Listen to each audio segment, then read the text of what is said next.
Puan Sheila, macam mana? Sihat Sehat doktor, sehat walafiat. Duk tunggu doktor je. Saya insyaAllah. Saya apa tadi ada tetamu datang, Dr. Hadi datang. Oh, okey, dari Ipoh? Daripada Ipoh. Dia kawan-kawan alhamdulillah lah tak berhenti datang nak jumpa. Jadi saya kongsikan bahan untuk sisipan pada hari ini. Okey. Saya minta maaf kerana kelewatan sikit. Dan saya akan sambung fokus kepada bagaimana pembelajaran berlaku. Saya masih lagi fokus kepada bagaimana pembelajaran berlaku dan banyak saya seperti yang saya kongsikan sebelum ini, kita merujuk kepada buku Daniel Willingham ini untuk kita membantu.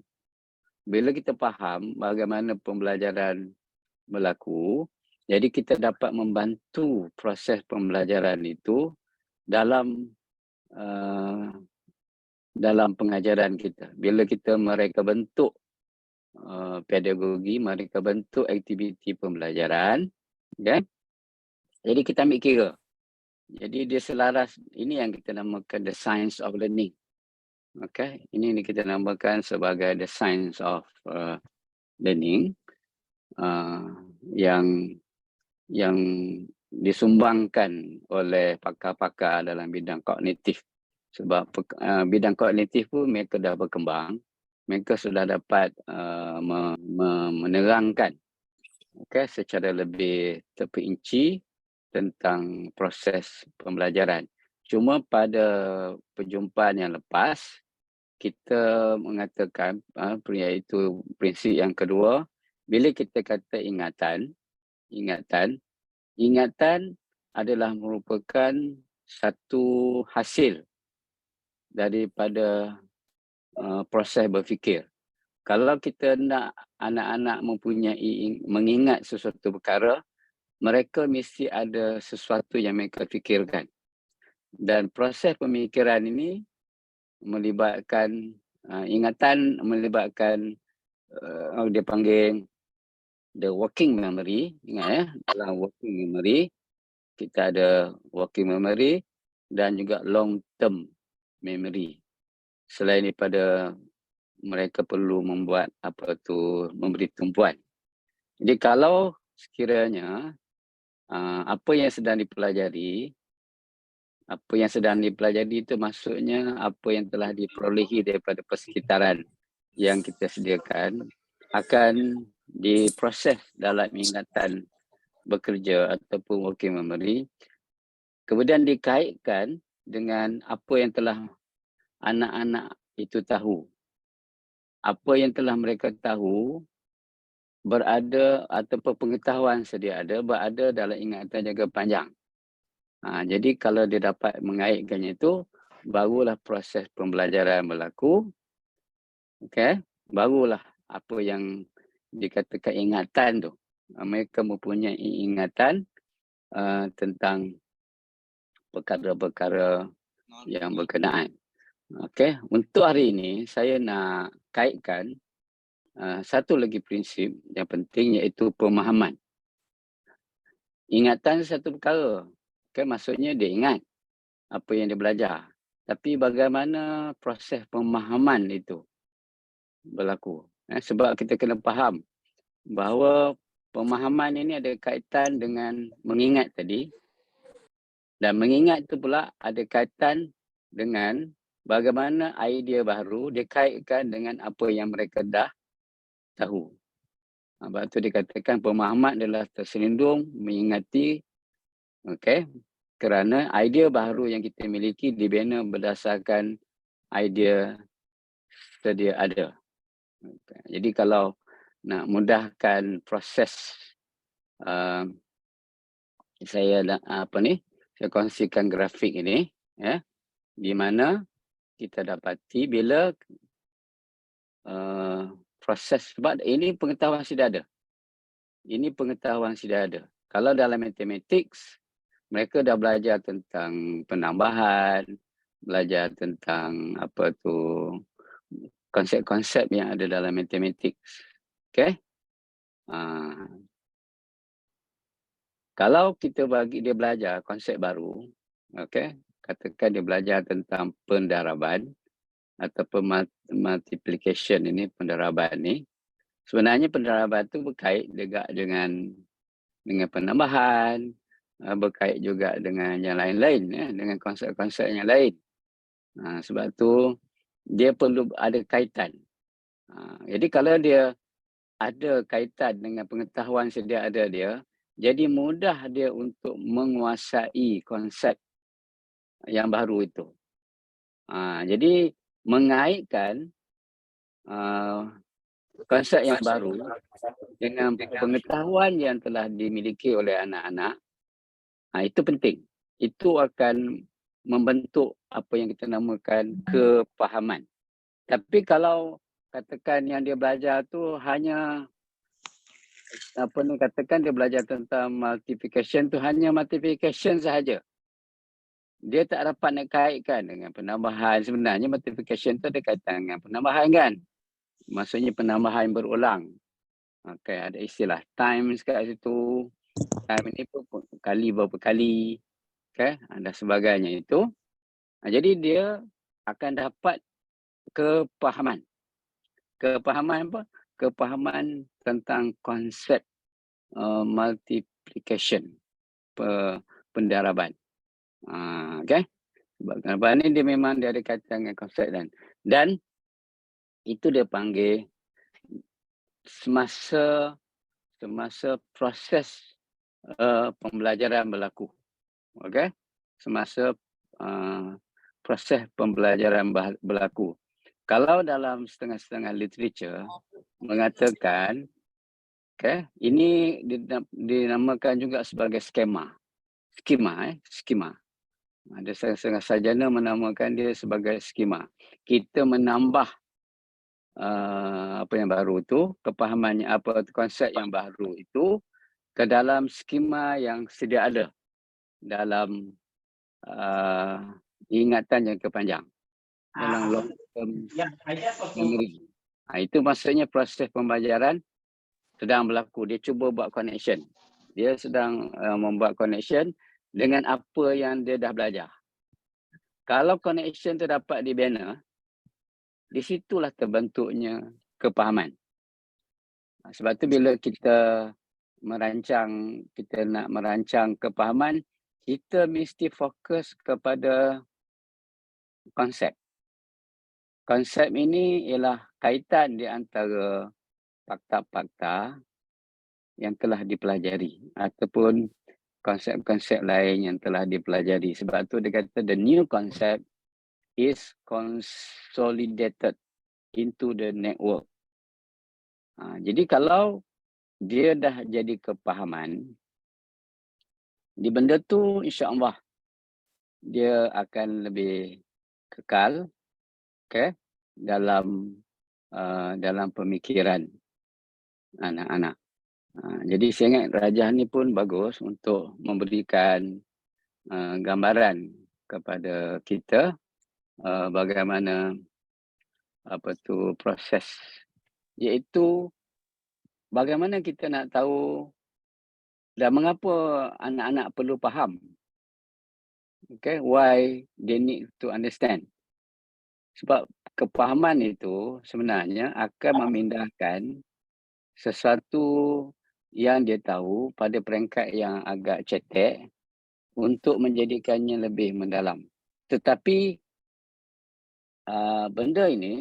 perkara ini tak boleh berhenti begitu saja sebenarnya. Dia perlukan, lepas ini dia perlukan kepada latihan, kepada proses supaya apa yang dipahami itu dapat digunakan. Ini bila sampai peringkat penggunaan tu nanti mengaplikasi itu yang kita panggilkan dia sebagai transfer. Ini baru peringkat understanding. Ya, dalam apa ni, dalam model yang kami cadangkan ini, pembelajaran tu ada 3 peringkat. Pertama, peringkat acquire. Acquire tu tadilah dia dah mendapatkan maklumat-maklumat baru daripada persekitaran.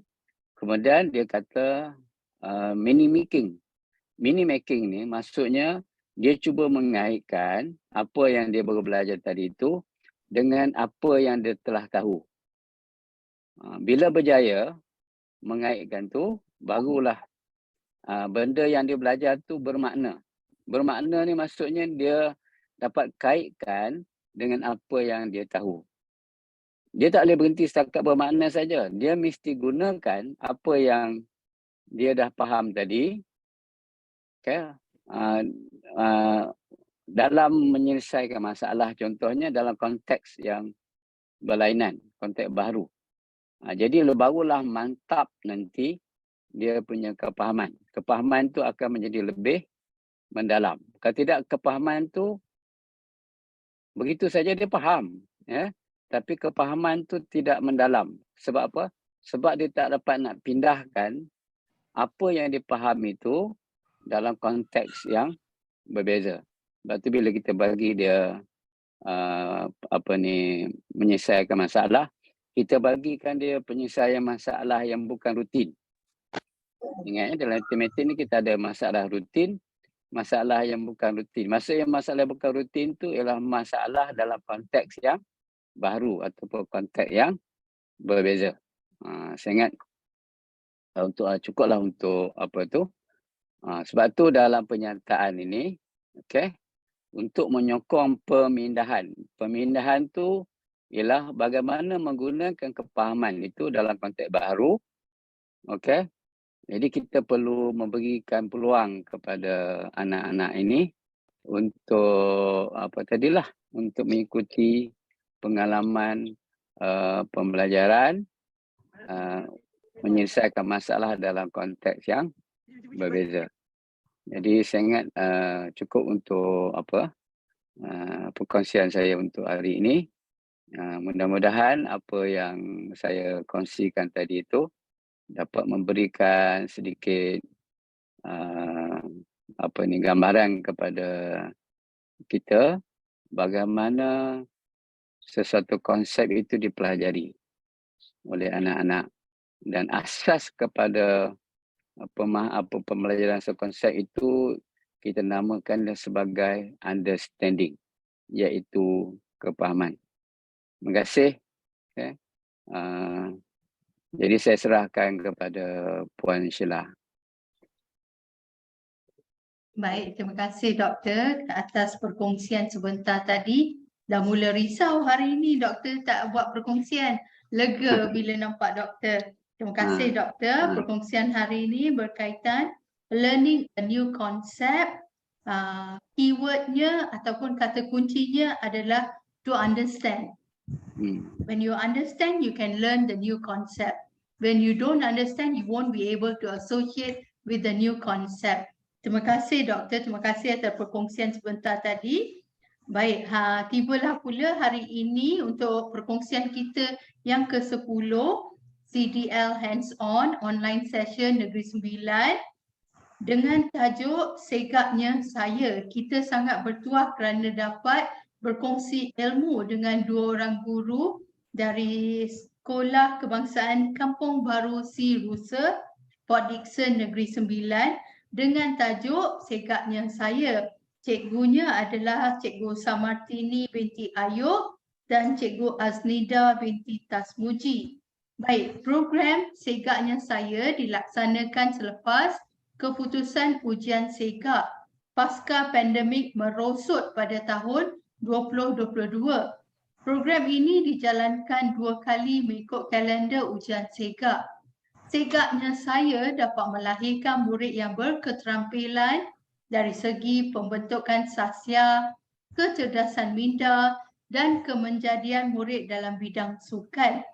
Seperti yang kita sedia maklum, hashtag kita adalah Cikgu Bantu Cikgu. Marilah kita sama-sama dengar perkongsian dari Cikgu Aznida dan Cikgu Samartini. Dipersilakan. Bismillahirrahmanirrahim. Assalamualaikum dan salam sejahtera yang berusaha Puan Sheila, SIC Plus Bahasa PPDPD, yang dihormati Dr. Mustafa Abdul Majid sebagai Tuan Moderator, yang berusaha Encik Yuzuddin, Pegawai Teknikal untuk hari ini, rakan-rakan guru, tuan-tuan dan puan-puan yang sudi bersama-sama kita pada petang ini ya. Salam ukhuwah SKKBSR. Alhamdulillah kita dapat bersama-sama dalam CDL Hands-on Online session Negeri Sembilan siri ke-10. Okey, pada petang ini giliran saya dan rakan saya dari SK Kampung Baru Sirusa Port Dickson. Okey, saya perkenalkan diri saya dahulu. Nama saya Cik Aznida binti Tasmuji. Saya telah berkhidmat di SK Kampung Baru Sirusa selama 15 tahun. Saya mengajar Bahasa Melayu dan Pendidikan Jasmani. Dan rakan saya pula adalah Cikgu Samartini binti Ayub. Beliau juga merupakan Ketua Panitia PJPK di SK Kampung Baru Sirusa. Dan dia juga telah berkhidmat selama 14 tahun di sekolah ini. Okey, kita masuk ke tajuk perkongsian hari ini seperti yang telah diberitahu oleh Puan Sheila tadi. Tajuk perkongsian kami ialah segaknya saya. Okey, saya sharekan skrin ni. Okey, segaknya saya ini kami buat daripada panitia PJPK. Okey. Kita sedia maklum bahawa untuk komponen kecergasan yang ada dalam subjek pendidikan jasmani, salah satunya adalah ujian segak. Ujian segak ni seperti kita tahu adalah standard kecergasan fizikal kebangsaan yang merupakan satu bateri untuk mengukur tahap kecergasan murid berdasarkan kesihatan mereka lah. Dan kita juga sedia maklum, ini merupakan salah satu ujian yang wajib dijalankan oleh murid-murid tahap 2. Ya, tahap 2 iaitu tahun 4, 5 dan 6. Okey, biasanya ujian segak ini akan dijalankan 2 kali setahun, iaitu sebelum waktu PKP kita jalankan dia pada bulan Mac, ya, pada bulan Mac penggal pertama dan bulan Ogos penggal kedua. Kemudian selepas PKP ianya telah diubah dan dijalankan pada bulan Mei dan seterusnya penggal kedua pada bulan Oktober. Okey, jadi berdasarkan ujian ini kami ada beberapa isu ya yang kami hadapi. Jadi kami mengambil satu inisiatif untuk melahirkan murid yang segak. Jadi kami wujudkan program segaknya saya. Kerana isu yang kami hadapi adalah keputusan ujian segak ni sangat teruk ya. Di sekolah saya lah maksudnya selepas pandemik kerana menunjukkan prestasi kecergasan murid yang sangat rendah. Okey, jadi objektif untuk ujian ini ialah sekurang-kurangnya kami nak murid kami itu mencapai grade C dalam ujian segak. Kemudian kami nak melahirkan murid yang segak dari sudut kesihatan dan sahsiahnya. Okey, di samping itu kami nak mengekalkan kecergasan murid sepanjang berada di sekolah di tahap yang optimum. Okey. Di sekolah kami ni agak besar kerana jumlah murid kami adalah 803 orang. Untuk tahap 2 pula adalah 353 orang. Jadi sasaran kami itu macam tadi saya dah beritahu ujian segak untuk murid tahap 2. Okey. Jadi yang kami lakukan ini adalah selepas pasca PKP. Maksudnya penggal pertama kami dah jalankan dan kami dapat isu tahap kecergasan murid sangat rendah. Jadi bermulanya September 2022, selepas mendapat keputusan ujian segak penggal pertama, kami terus jalankan program segaknya saya. Okey. Okey, seterusnya saya serahkan kepada rakan guru saya, Cikgu Samartini. Okey, Assalamualaikum semua dan selamat petang. Okey, saya Cikgu Samartini binti Ayub. Okey, akan membentangkan slide seterusnya. So, untuk isu segaknya saya, so kaedah yang kami guna, okey, yang pertama sekali, selepas saja kami dapat rumusan result daripada sistem PAJSK segak, so kami membuat analisis. Okey, so daripada rumusan yang kita tengok tu, okey, kami mengambil serius lah tentang murid yang mempunyai berat badan yang berlebihan dan susut berat badan. Okey, so kalau kita tengok dekat jadual ni, okey, kalau kita tengok bawah sekali jumlah tu, okey, jumlah kalau kita tengok berat badan berlebihan, kita nampak murid 55 orang. Okay, so agak tinggi kat sebenarnya, agak merunsingkan sebab lepas PKP memang kita tahu memang semua pun berat badan meningkat. Okay, dan lagi satu kami mengambil kira kecergasan murid untuk penggal 1. Sebab sasaran program segaknya saya ini adalah untuk mendapat C. Okay, dalam ujian segak. Jadi kalau kita tengok kat sini, kurang cergas dan tidak cergas.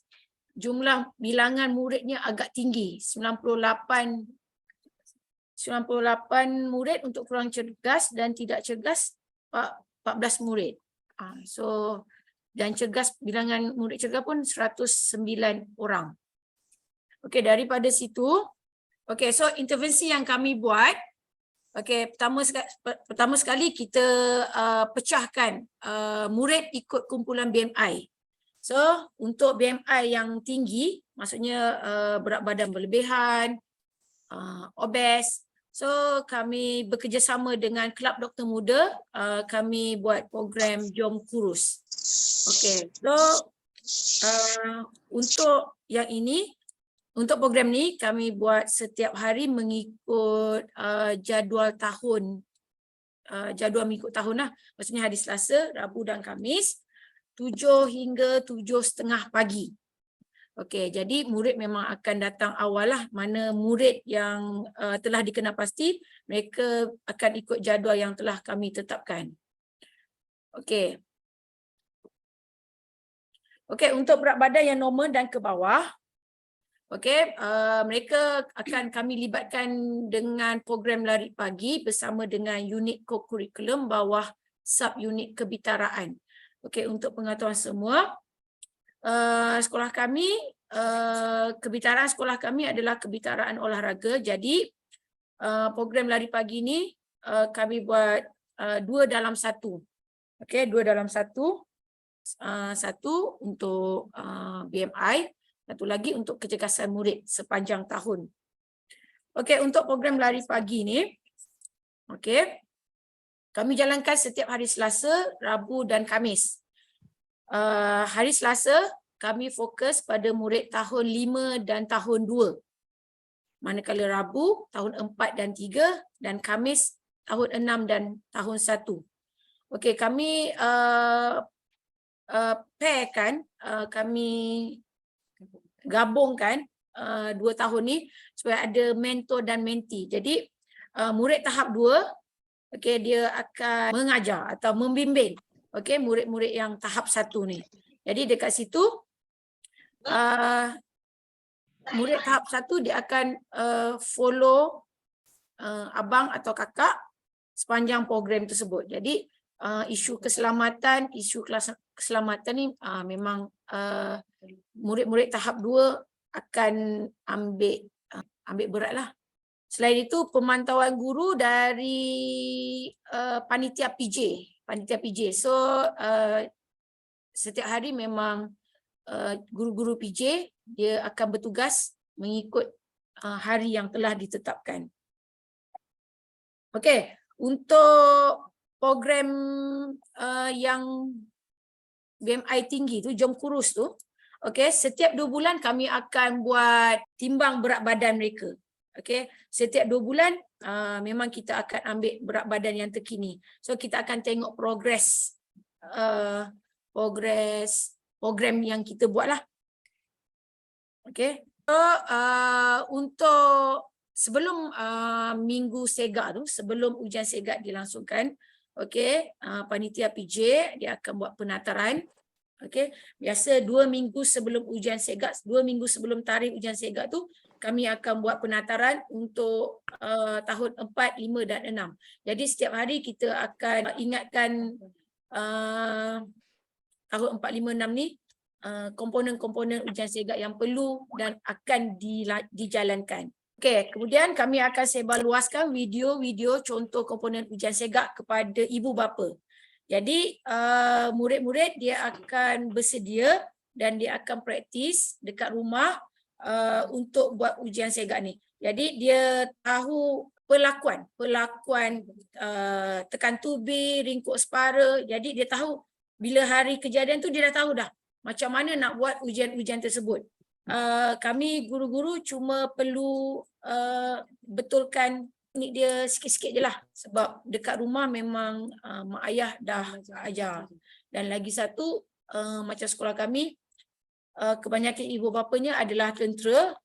Jadi biasa ibu bapa dia akan memantau atau dan mengajar. Mengajar anak-anak di rumah. Okey, selain itu, okey, ini untuk slide ini adalah semasa ujian segak dijalankan. Okey, untuk pengetahuan semua, okey, cara pelaksanaan sekolah Kampung Baru Sirusa, okey, kami akan jalankan selama 1 minggu untuk ujian segak ni.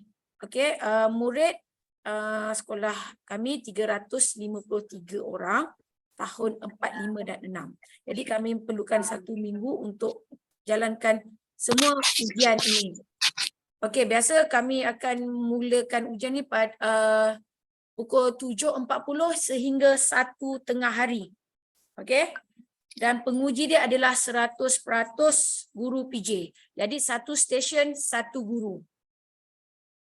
Okey, untuk murid yang ada masalah kesihatan, biasa kami akan meminta surat pengesahan doktor yang bertauliah dan surat rasmi daripada ibu bapa yang tidak membenarkan anaknya menjalani ujian segak.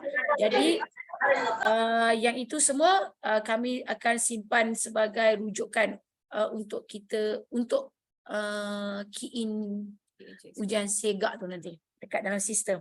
Okey, jadi kalau dekat sini, kalau cikgu-cikgu boleh nampak, okey, setiap stesen kami letakkan target.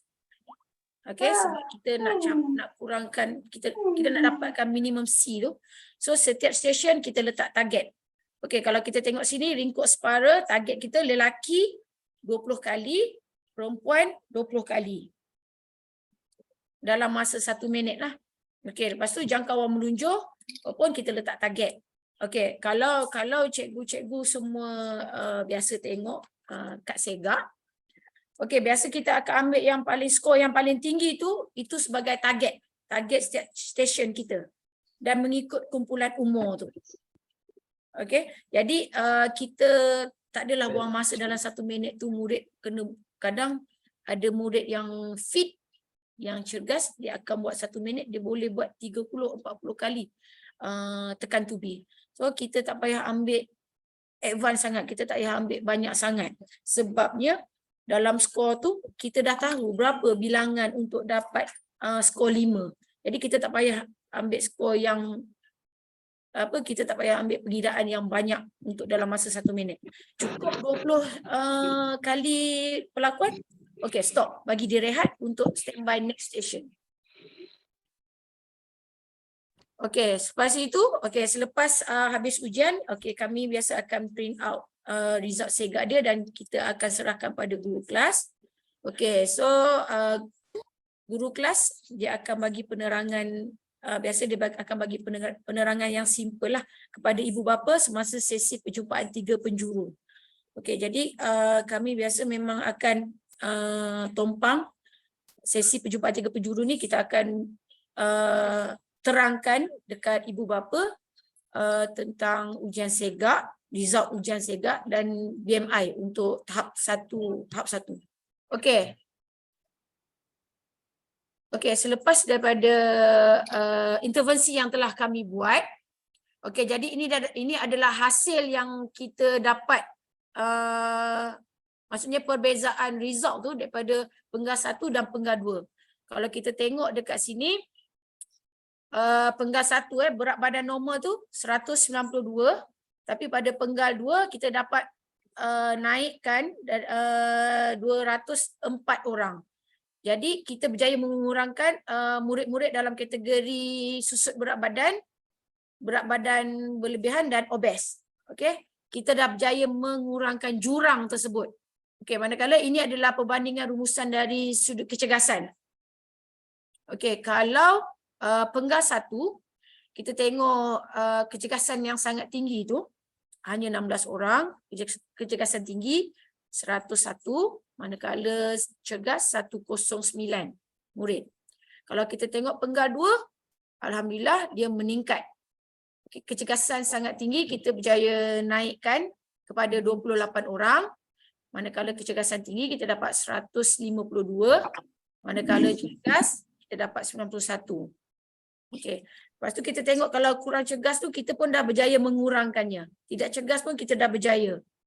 Okey. So kat situ kita nampak intervensi kami ni berjaya lah. Okey, walaupun sedikit. Okey, dan selain itu kami pihak sekolah juga mengadakan anugerah khas. Okey. Kami akan senaraikan murid yang berjaya mendapat skor yang tinggi, yang 5 bintang, kita akan paparkan murid yang berjaya dapat 5 bintang. Jadi penggal 1 kita akan paparkan yang dapat 5 bintang. Penggal 2 pun kita akan paparkan mana murid yang dapat 5 bintang.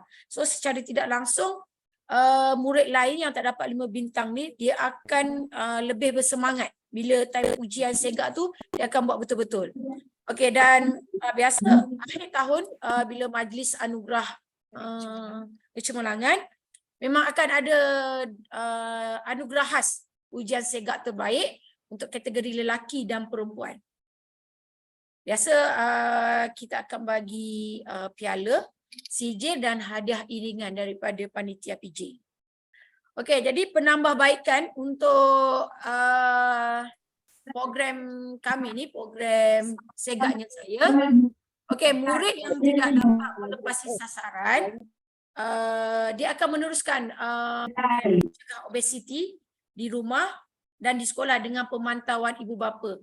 Okey, murid yang telah disenaraikan dalam kategori berat badan berlebihan dan obesiti, biasa kita akan bagi surat kebenaran ibu bapa untuk membenarkan anak mereka menyertai program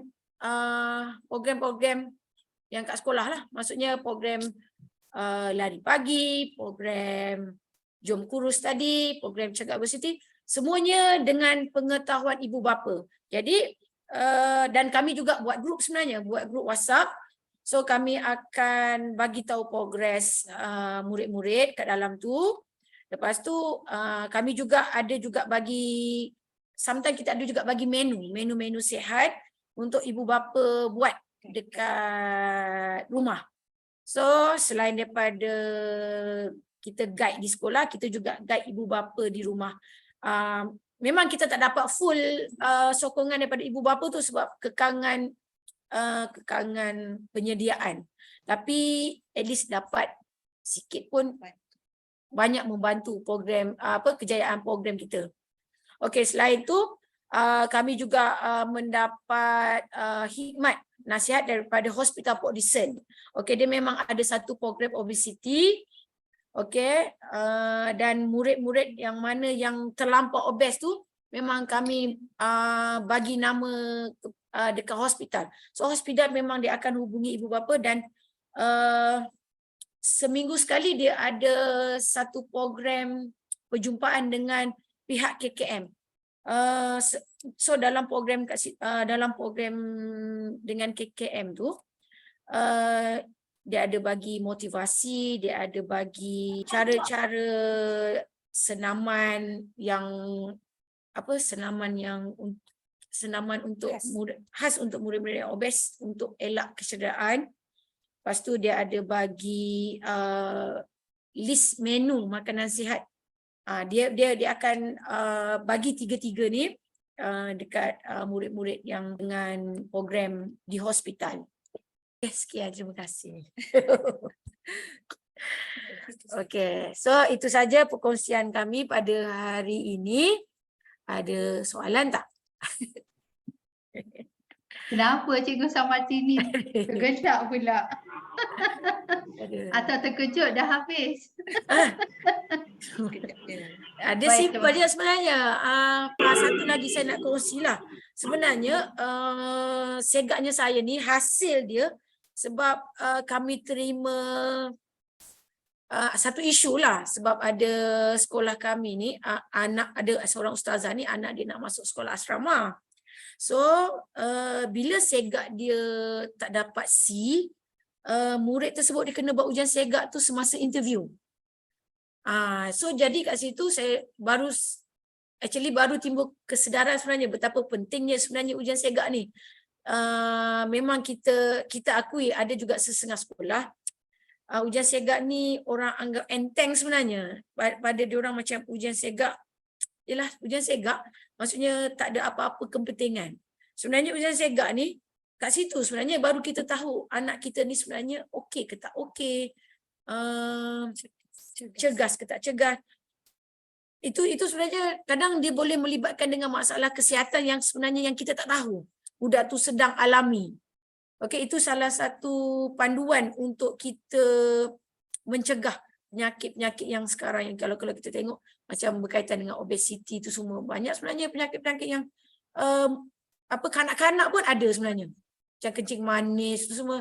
Jadi saya rasa perlu kita buat satu program yang untuk mengawal, membantu murid-murid yang ada masalah kesihatan ni sebenarnya. Betul Cikgu, saya setuju. Memang betul. Lama dahulu pada awal tahun 2000, semasa saya masih mengajar, saya ingat lagi kami buat program di sekolah di mana semua pelajar yang obes di sekolah, kami akan buat program. Masa tu belum ada lagi segak kalau tak silap saya. Kami ajak budak-budak ni jogging setiap pagi di padang sekolah. Kerana dah kenal pasti ada masalah, tetapi kadang-kadang ibu bapa kita agak sensitif bila kita maklumkan pada mereka perkara ini. Jadi kita jadikan dia sebagai program sekolah di mana semua pelajar kami ajak mereka pergi jogging. Bukan saja yang pelajar obes ni, sebenarnya fokus kami untuk pelajar obes. Tetapi kami jemput sesiapa saja yang berminat untuk sama-sama turut serta dalam program jogging pagi-pagi itu. Saya memang sedia maklum tentang parents, kadang-kadang mereka tidak terima hakikat anak mereka menghadapi masalah, dan sinilah masa untuk kita sama-sama membantu parents untuk membawa anak tu ke hospital ataupun kita kenal pasti melalui program-program yang kita boleh buat di peringkat sekolah. Tahniah kepada Cikgu Cikgu Aznida dan Cikgu Samartini kerana dapat mengupas isu segak ni. Memang betul, banyakkan sekolah dia jalankan program ini kerana terpaksa menjalankannya. Tetapi hakikatnya banyak kebaikan untuk parents dan juga untuk pelajar tersebut. Sama-samalah kita gunakan peluang dan ruang ni untuk pastikan segak dijalankan dengan telus dan ditambah baik dengan aktiviti-aktiviti lain yang boleh kita lihat manfaatnya di jangka panjang. Terima kasih ya. Ada sebarang soalan dari peserta-peserta kita. Maaf, saya buka pada sesi soal jawab. Silakan. Menarik. Ada cikgu minta untuk share program untuk guru yang obes pula. Boleh je, tak ada masalah.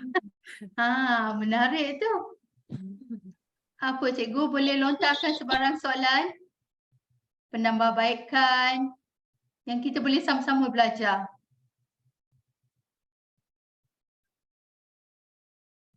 Okey, ada soalan. Macam mana cikgu? Sebentar ya. Okay. Macam mana cikgu-cikgu memotivasikan murid-murid yang obes untuk terus bersemangat dan tingkatkan keyakinan diri mereka? Okey. Pertama sekali, saya suka contohkan diri saya sebenarnya. Sebab dulu saya kurus.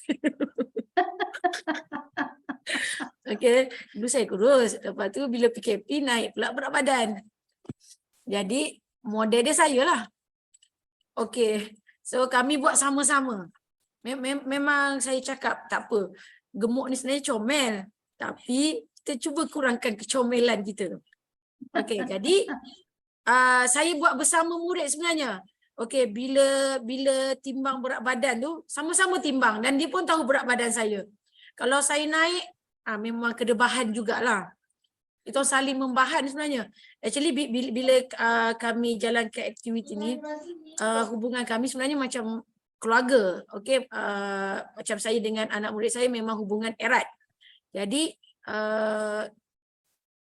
kami biasa saling membahan. Okey, membahan tu macam bergurau lah, kita bergurau. Kadang kalau siapa berat badan dia tak turun pada minggu tersebut, kenalah kutuk. Bukanlah kutuk yang merendahkan ni, tidak. Tapi sebenarnya dia lagi meningkatkan motivasi kami sebenarnya untuk sama-sama kurus. Okey. Bila kadang waktu rehat pun saya kadang akan makan bersama dengan dia orang. Okey, kita sama-sama tengok. Saya kadang makan juga makanan kat kantin tu, makanan untuk murid-murid. Biasa memang kita orang akan beli satu nasi lemak, so akan ada ayam seketul. Lepas tu kami biasa akan tambah buah-buahan. Okey, so kami akan makan sama. Motivasi sama-sama lah. Maksudnya sebab sama-sama nak kurus. Okey. Bila sampai waktu untuk menimbang, bila sampai hari timbang tu, memang masing-masing sebenarnya risau siapa naik memang kena bahan. Jadi dekat situ memang sedaya upaya dia orang akan kontrol dan dia orang akan exercise. Even dekat rumah pun kadang anak murid saya WhatsApp, cikgu hari ni saya makan salad je malam. Okeylah. Kadang dia orang tanya, cikgu makan apa malam ni? Kadang saya tipu je, saya pun makan je nasi, tapi saya tipulah sebabnya saya tak boleh tak ada nasi. Tapi maksudnya itu salah satu cara untuk saya naikkan motivasi mereka. Maksudnya bersama-sama dengan saya. Alhamdulillah lah kurus sikit cikgu dia ni. Dapatlah turun sikit. Okey.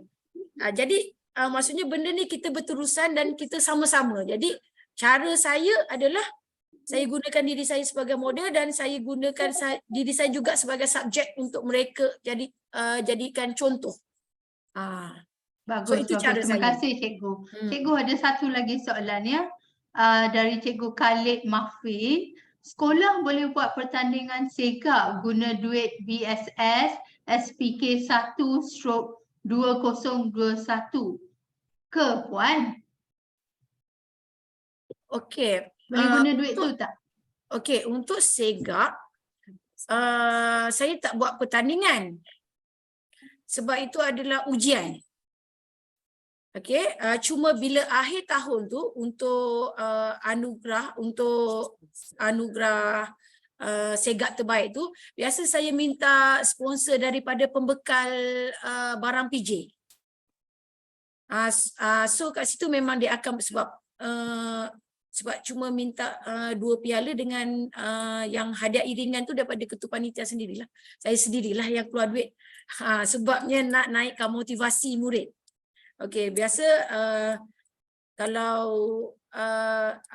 piala ke semua tu memang kita boleh minta dengan pembekal. Tahniah cikgu, memang lumrah menjadi seorang guru. Duit dari poket kita sentiasa keluar. Ya, itu Masuknya biasa. kurang. Ya, itu biasa. Tak apa cikgu, Janji kita budak buat happy itu je. betul untuk mensejahterakan semua. Supaya pelajar-pelajar kita seronok belajar, seronok mengikuti program kita. Terima kasih cikgu. Okay. Okey. Dia kata kelakar lah Cikgu Samartini ni. Yelah, untuk kita pastikan pelajar kita sihat dan mengikuti program kita, macam-macam helah yang kita kena buat ya. Betul. Faham sangat. Yang cikgu tipu tu harap kita kat sini je lah ya. Tak payahlah nak cerita balik kat pelajar. Terima kasih semua kerana sama-sama berkongsi ilmu, Cikgu Aznida dengan Cikgu Samartini. Terima kasih sekali lagi. Terima kasih kepada semua pendengar kita ataupun peserta program kita pada kali ini. Sama-samalah kita doakan agar program kita dan juga perancangan yang kita buat ni membawa hasil kepada pelajar-pelajar kita. Baik, saya akan mohon cikgu-cikgu yang dalam talian untuk on camera supaya kita boleh ada sesi bergambar. On camera ya cikgu. Cikgu Samartini boleh tutup tak sharing? Stop sharing. Okay, alright. Okay, stop sharing. Baik. Okey, Baik. semua guru-guru boleh buka kamera masing-masing. Dan insyaAllah kehadiran kita hari ini 161 ya. Jadi untuk yang hadir boleh buka kamera dan kita ada 7 skrin lah yang harus di screenshot, jadi kekal lah sampai kita habis. Agak gambar semua ya. Okey, sedia. Channel 1, 2, 3. Yang seterusnya 1, 2, 3.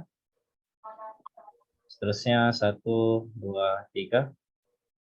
Seterusnya 1, 2, 3. Kelima 1, 2, 3. Keenam 1, 2, 3. Dan yang terakhir 1, 2, 3. Baik, terima kasih. Terima kasih Cikgu Aznida dan Cikgu Samartini. Terima kasih Encik Zudin. Boleh kita lihat poster untuk minggu depan? Boleh, sekejap ya.